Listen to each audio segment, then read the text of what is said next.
Assalamualaikum warahmatullahi wabarakatuh.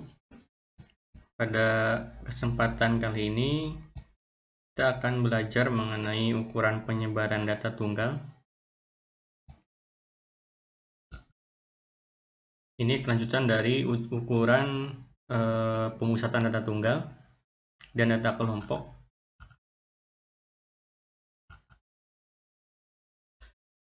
Ukuran penyebaran data atau disperse adalah ukuran yang digunakan untuk memberikan gambaran informasi yang lengkap mengenai bagaimana penyebaran data pengamatan terhadap nilai sentralnya, baik rata-rata, mean, median, atau modus. Ukuran penyebaran data ini terdiri atas jangkauan, simpangan rata-rata, variansi, simpangan baku, angka baku, dan koefisien variansi. Yang pertama untuk jangkauan atau range. Ukuran penyebaran data yang paling sederhana adalah jangkauan atau range. Jika sekumpulan data sudah terurut dari yang terkecil sampai yang terbesar, range dari data selisih datum terbesar atau Xmax, maksudnya nilai maksimum dengan datum yang terkecil disebut dengan nilai minimum adalah dirumuskan sebagai berikut. Range atau R sama dengan datum terbesar dikurangi datum terkecil sama dengan Xmax dikurangi Xmin. Contohnya, tentukan range dari 20, 30, 35, 40, 50, 56, dan 60. Penyelesaiannya, berdasarkan data tersebut diketahui Xmax itu 60, artinya nilai terbesar dari data yang diberikan adalah 60, dan Xmin sama dengan 20, atau nilai terkecil dari data yang diberikan. Sehingga R sama dengan 60 dikurangi 20 sama dengan 40.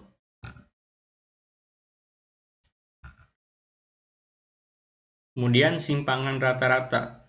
Diketahui sekumpulan data X1, X2, X3, X4 hingga Xn dengan rata-rata X bar. Simpangan dari X1 adalah X1 dikurangi X bar. Harga mutlaknya X1 dikurangi X bar. Simpangan dari X2 adalah X2 dikurangi X bar. Harga mutlaknya nilai mutlak X2 dikurangi X bar. Simpangan dari X3 adalah X3 dikurangi X bar. Harga mutlaknya X3 dikurangi X bar. Nah, di mana nanti akan dicari terlebih dahulu X bar dalam penyelesaian soal. Simpangan dari Xn adalah Xn dikurangi X bar. Harga nilai mutlaknya Xn dikurangi X bar. Nah, berkaitan dengan nilai mutlak ini, artinya nanti tidak ada nilai yang bernilai positif. Tidak ada yang bernilai negatif. Jumlah harga mutlak simpangannya adalah sebagai berikut. Nah, ini nilai mutlak X1 dikurangi X bar, ditambah nilai mutlak X2 dikurangi X bar, ditambah nilai mutlak X3 dikurangi X bar, ditambah titik-titik, ditambah nilai mutlak Xn dikurangi X bar. Sama dengan sigma dari N, I mulai dari 1 untuk nilai mutlak Xi dikurangi X bar. Nah, ini jadi diurutkan ya, dari X1 dikurangi X bar dulu, kemudian X2 dikurangi X bar, X3 dikurangi X bar. Nah, untuk X barnya pasti sama nilainya, yang membedakan yaitu nilai X1, X2, dan seterusnya. Nah, dan jangan lupa ini ditambah ya, tidak dikurangi, karena ini rumusnya. Untuk simpangan rata-ratanya adalah sebagai berikut. SR sama dengan 1/N sigma N untuk I sama dengan 1 untuk nilai mutlak Xi dikurangi X bar. Nah, ini kenapa ada sigma? Sigma itu artinya jumlah ya, jumlah keseluruhan mulai dari X1 dikurangi X bar sampai Xn dikurangi X bar. Tergantung jumlah datanya ada berapa. Untuk lebih jelasnya, bisa lihat contoh. Tentukan simpangan rata-rata dari data 6, 4, 8, 10, 11, 10, dan 7. Untuk penyelesaiannya, X bar itu sama dengan, nah ini untuk rata-rata udah dijelaskan di pertemuan sebelumnya, tinggal kalian jumlahkan saja, kemudian dibagi dengan jumlah datanya. Karena jumlah data ini ada 7 ya, 1, 2, 3, 4, 5, 6, 7, maka dibagi 7, menghasilkan 8. Setelah dapat X bar, nah kita susunlah ke dalam nilai mutlaknya. Nah, kita lihat. Tadi kan diawali dari X1 dikurangi X bar ya. Nah, berdasarkan data ini, X1-nya sama dengan 6, X2-nya 4, X3-nya 8, dan seterusnya.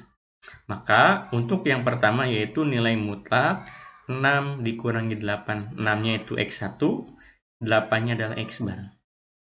Ingat ya, dimutlakan. Ditambah X2-nya 4, dikurangi X bar-nya 8, ditambah X3-nya 8, dikurangi 8 lagi. Oke ya, kemudian dan seterusnya dibagi dengan 7 juga sama. Nah, karena nilai mutlak, maka tidak ada yang bernilai negatif. 6 kurangi 8 itu kan negatif 2. Karena dimutlakan, maka jadi positif. Begitupun yang seterusnya. Jadi tidak ada yang bernilai negatif, maka setelah dibagi dengan 7 menghasilkan 2. Selanjutnya, mengenai varians, ragam, dan simpangan baku atau deviasi standar. Nah, ini biasanya saling berkaitan ya. Jadi biasanya dalam satu pembahasan yang sama. Diketahui X1, X2, dan seterusnya dengan rata-rata hitung, simpangan setiap datumnya X1 dikurangi X bar, dikurangi X2 dikurangi X bar, X3 dikurangi X bar, hingga Xn dikurangi X bar. Ini harusnya X bar ya, ada garis di atas ini. Maka jumlah simpangannya adalah sebagai berikut. Sigma Ni sama dengan 1 dikali Xi dikurangi X bar. Nah, kalau yang tadi untuk simpangan rata-rata itu menggunakan nilai mutlaknya, kalau ini tidak. Nah, X1 dikurangi X bar. Maka kita mulai lagi dengan X1 dulu. X1 dikurangi X bar. Ditambah X2 dikurangi X bar, dan seterusnya. Kayak ini sama saja lah. Ke bawahnya mah ini cara pengerjaannya. Nah, agar jumlah simpangannya tidak 0, jadi agar tidak 0 ya, maka setiap datumnya dikuadratkan. Kalau tadi mah di simpangan rata-rata dimutlakan, kalau ini dikuadratkan. Variansi dirumuskan berdasarkan jumlah kuadrat simpangannya. Untuk variansi data tunggal, maka S kuadrat atau S ini ya, sama dengan 1/N sigma Ni mulai dari 1 untuk Xi dikurangi X bar dikuadratkan. Ya, ini ada kuadrat nih, hati-hati. Nah, maka untuk simpangan bakunya, untuk data tunggal adalah sebagai berikut. S sama dengan akar dari varians ya. Jadi, harus mencari varians dulu, barulah bisa mencari simpangan baku. Jadi saling berkaitan antara kedua ini. Untuk lebih jelasnya, mari kita simak contohnya. Nah, tentukan variansi dan simpangan baku dari data 8, 7, 5, 3, dan 2. Langkah pertama sama ini kalian hitung rata-rata, menghasilkan 5. Setelah dihitung, kemudian, nah kita masuk ke sini. Lihat, 8 dikurangi 5. 8 dari mana? Dari X1. Jadi ini X1, X2, X3, dan seterusnya. 8 dikurangi 5, kuadrat. Ditambah 7 dikurangi 5, dikuadratkan. Dan seterusnya. Ya. Ini 5-nya pasti sama, karena nilai 5 ini nilai dari X bar-nya. Setelah dijumlahkan menghasilkan 26. Maka variasinya yaitu 26/5. 5-nya dari mana? Dari nilai X bar ini. 26 dari mana? Dari hasil jumlah simpangan bakunya ini. Ya. Hati-hati ya, ini dikuadratkan. Artinya kan 8 kurangi 5 kan 3. Nah, 3 kuadrat itu sama dengan 3 kali 3 sama dengan 9. Maka menghasilkan 5,2.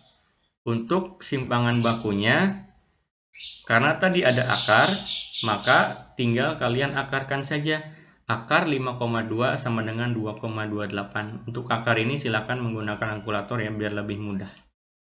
Nah, mungkin itu sedikit pembahasannya. Terima kasih. Wassalamualaikum warahmatullahi wabarakatuh.